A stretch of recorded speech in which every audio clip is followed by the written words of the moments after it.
Willkommen, bienvenue, welcome one and all to another live stream of mine.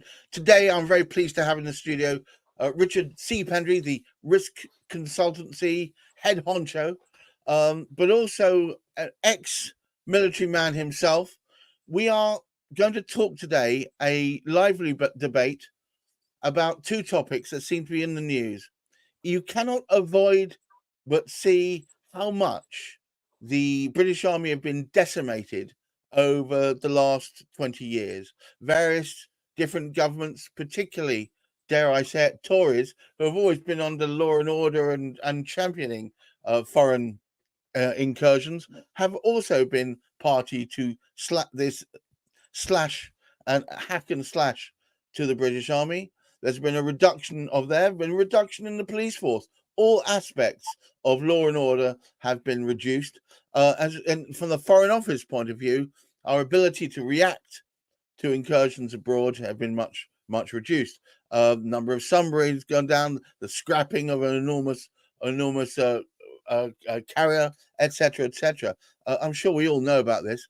And on top of that, because of the recent wars and the potential of wars with foreign nationals and foreign countries, such as, dare I say it, China, dare I say it, Russia, etc., dare I say Iran.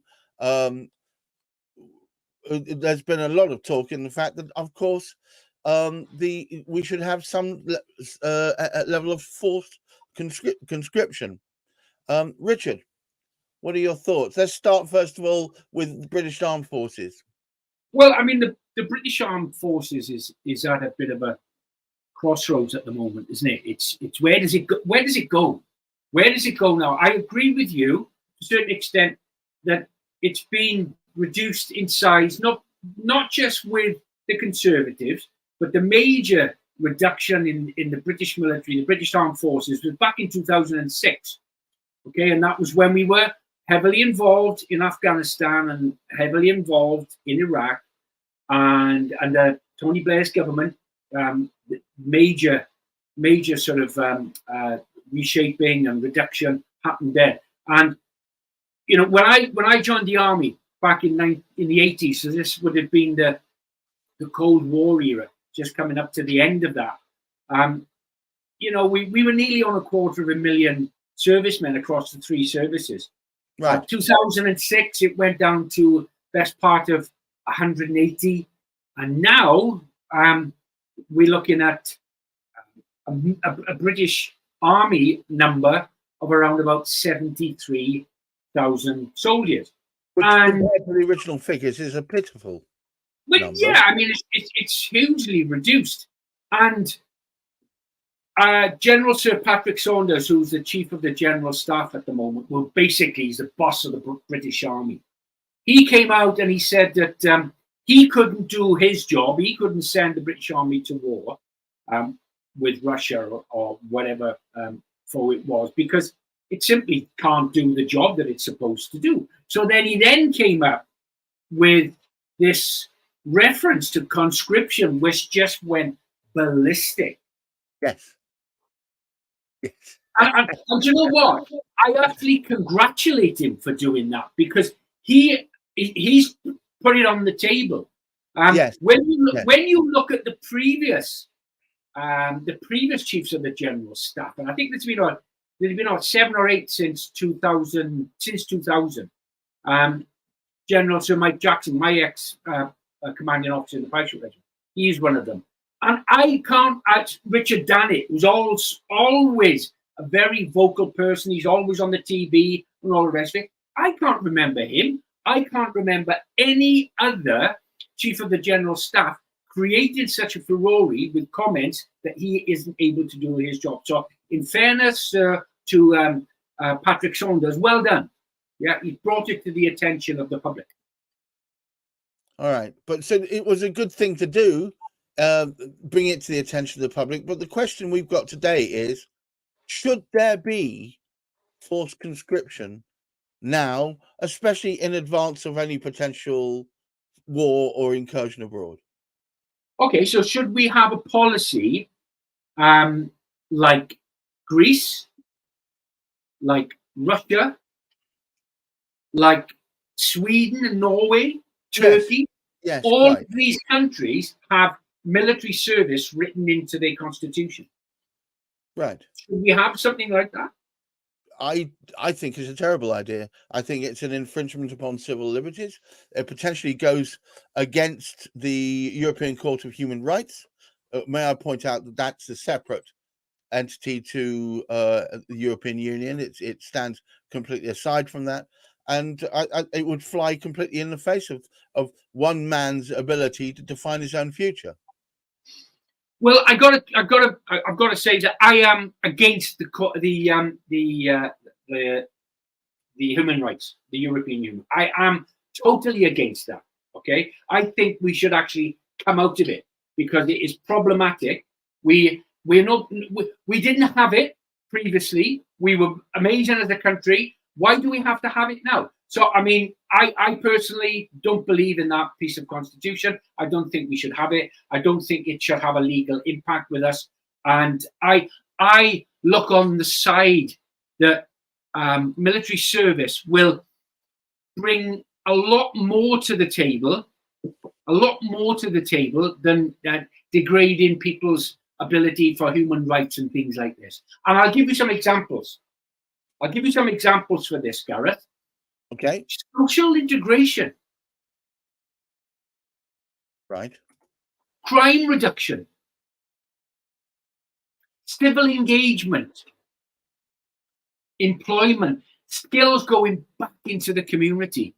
And national unity. And I think that is a big one that we can see at the moment because we as a UK are becoming polarized. We're becoming polarized and we need to come together with this national unity. And we don't have it at the moment. We are going further and further away from national unity. Are you saying that forced conscription would provide national unity? I'm saying it would go along the lines of being one country again under one flag. I mean, the thing is, we have this thing at the moment with immigration, illegal immigration, asylum, and all the rest of it. Surely, people come into our country, come into the country because they want to be a part. Do they want to be a part of our society?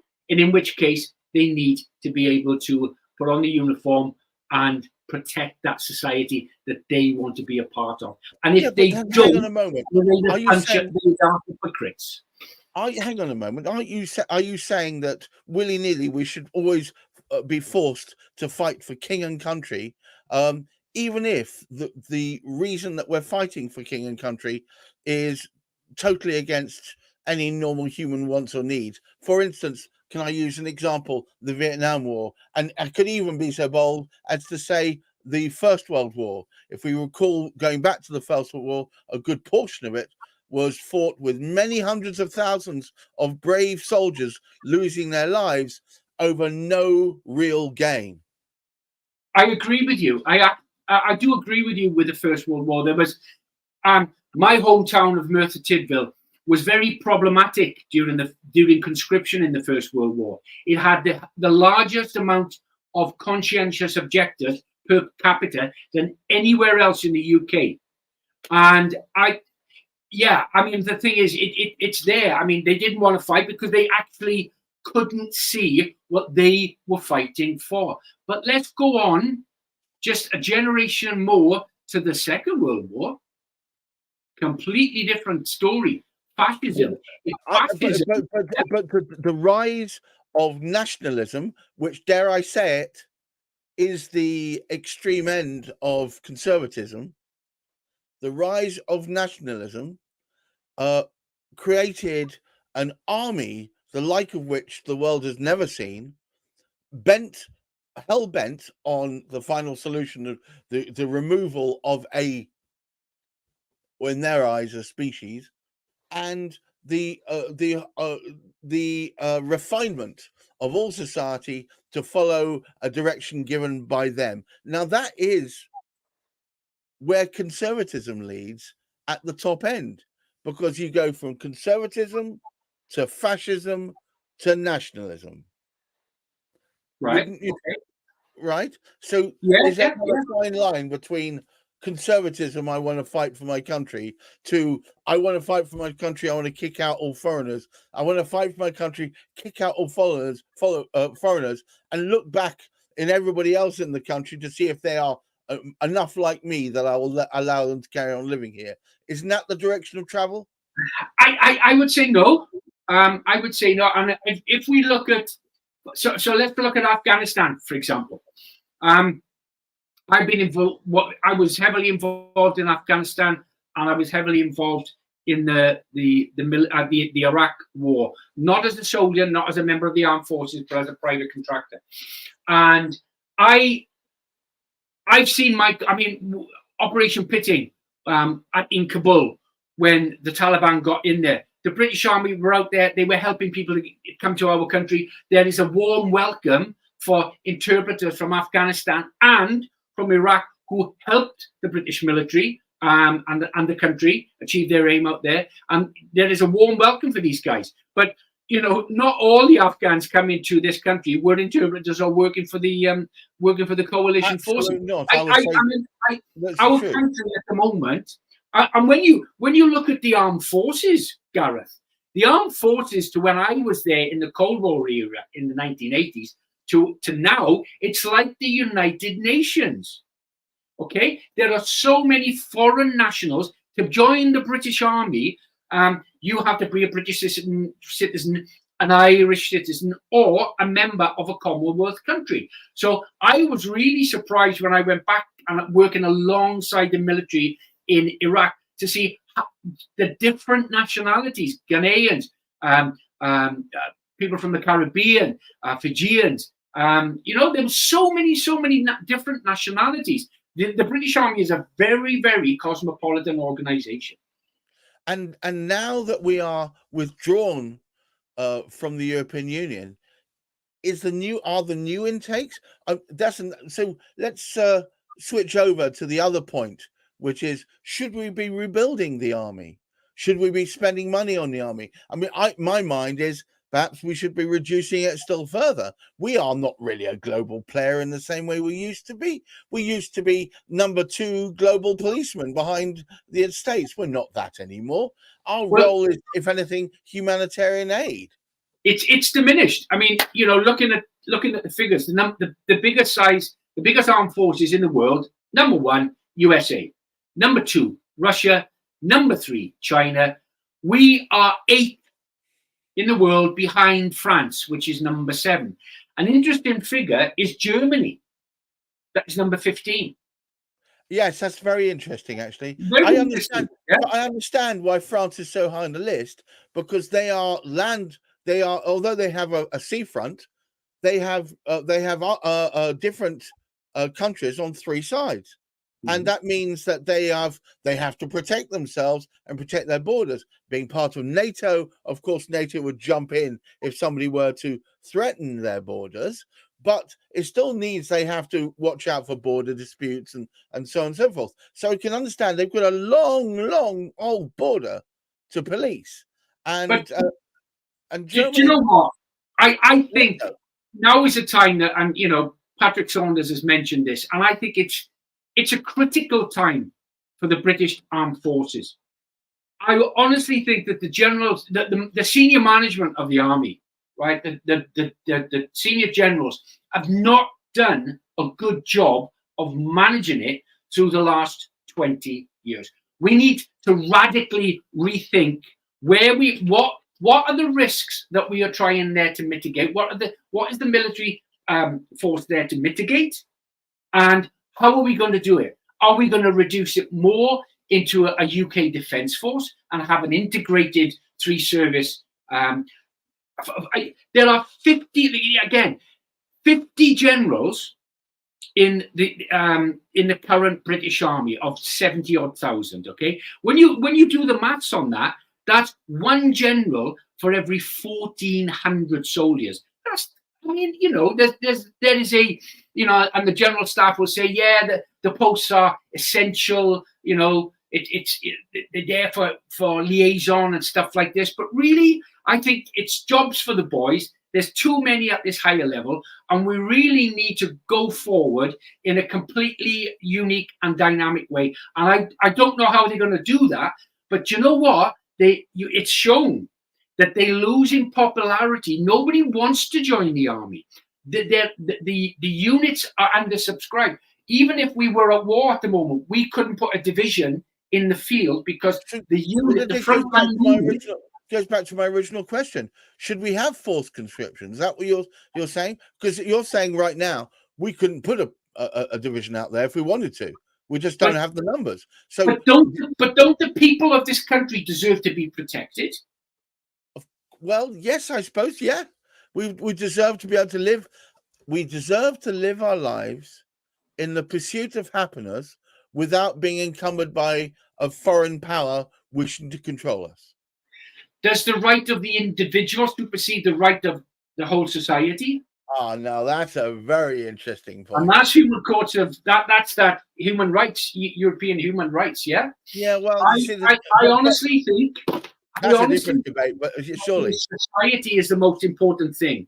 The rights of the individual, yeah, I get that, but really, we need to look at a united country where everybody is working together and working forward. I don't believe in multiculturalism in this country is not work. It's not working. We have parallel societies, diaspora who don't want to be part of British society, and I think that conscription across the board could be used as a melting pot to take things forward. All right. Well, look, it's been a good debate. I very much enjoyed it. What do you guys think? You listening? What do you guys think? I want to talk about something else. Richard doesn't know I'm going to do this, so I'm just going to pop it in there. He's doing a crazy 240-mile ride to raise money for the SSAFA, and the Armed Forces Charity. There's a link there. I'm going to put it out there and put the link actually in the chat. And Richard, would you do the same on your stream, on your own channels? Yeah, I will do. It's a scary thing, Gareth, because it's the D-Day. It's D-Day. It's the 80th anniversary of D-Day in June this year. And as a young soldier in 1984, I had the honor and the privilege to jump into D-Day as a soldier with the Parachute Regiment and the 82nd Airborne. We landed at a place called St. Mary-Glees. That was in 1984. That was 40 years after the end of the Second World War. And I'm going back 40 years after that, after 1984. Yeah, incredible. Yeah. Crazy. Thank you so much, Richard. We do thank you for your service. Guys, you understand I was in part playing devil's advocate, but this is a very important conversation, and it's very good that some of these things are being brought to the fore. We need to talk about this. If we are going to have an army, that involves spending. So therefore, we need to talk about, should we be spending more in bringing new people in? It's not just boots on the ground. It's also in all the intermediate levels, and particularly at technology levels. We need more brains. We need the brain trust to be here. And let's face it, at least provocation, it dribbles off abroad. So we want you guys to be helping us support ourselves, and part of that is having an armed forces that's fit for purpose. And whether or not conscription is the way forward, I'm not sure. I will be putting out a post later on where I'll tag Richard in, asking the question. I'm putting out a poll: is conscription, the forced conscription, the right way to rebuild the British Army? Richard, thank you so much for taking the time out today to talk through these issues with me. If anybody has an idea or a point they want to put forward, either contravening or agreeing with anything we're saying, please shove it afterwards in the comments. We'd be only too pleased to react to them. Richard, thank you so much for your time, and I wish everyone watching this a very pleasant weekend, and of course, great mental health.